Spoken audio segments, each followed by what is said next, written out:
Se você assistiu à aula anterior sobre interpretação dos testes de função tiroidiana, já consegue reconhecer os casos de hipo e hiperfunção da tireoide. Nessa aula, eu vou te mostrar 3 situações que podem funcionar como armadilhas na interpretação desses testes.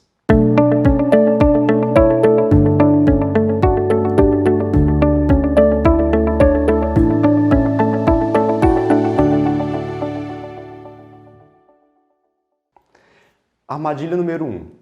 Dosagem de hormônios totais. Os hormônios T4 e T3 circulam no plasma ligados a proteínas carreadoras, com destaque para a TBG.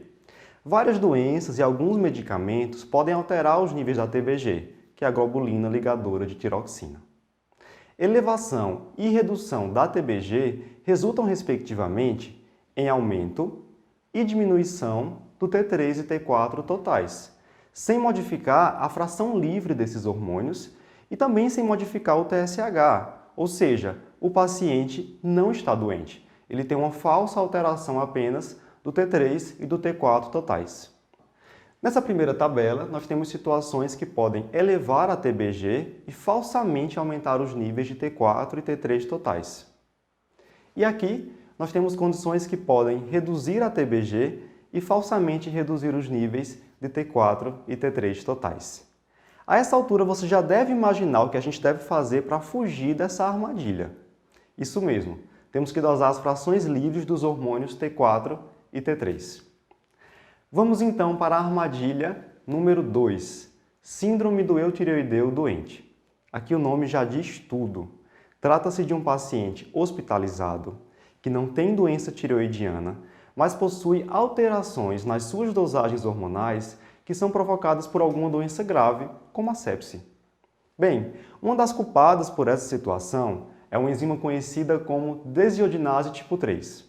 A função dela é basicamente inativar os hormônios tireoidianos, convertendo T4 em T3 reverso, que é uma forma inativa. Desse modo, há uma redução das concentrações do T3, que é a formativa dos hormônios tireoidianos. Eu imagino que você já esteja ansioso para saber que tipo de alteração hormonal nós teremos nesses casos.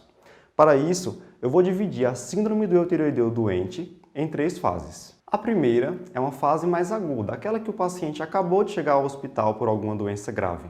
Nessa fase, geralmente ocorre uma redução do T3 total e T3 livres, graças ao aumento da atividade da desiodinase tipo 3, havendo então um aumento da produção de T3 reverso, que é uma forma inativa.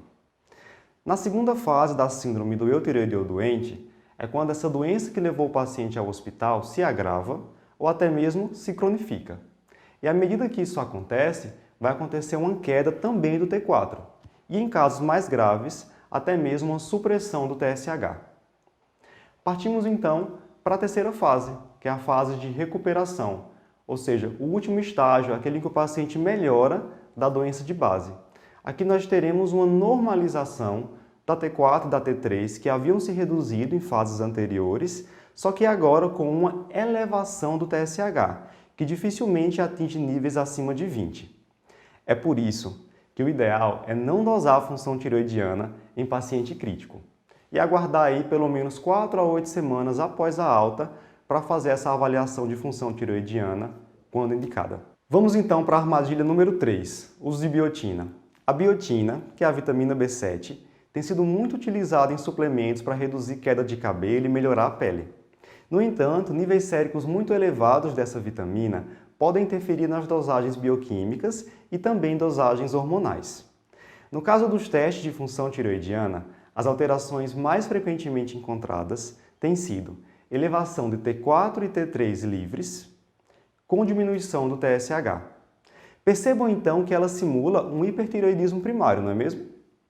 Para piorar, também pode ocorrer títulos falsamente elevados do anticorpo antirreceptor de TSH, que é o TRAB, simulando então o diagnóstico de doença de Graves. Então o que você precisa fazer é pedir ao seu paciente que suspenda o uso da biotina pelo menos uns 3 dias antes de realizar os exames, ok?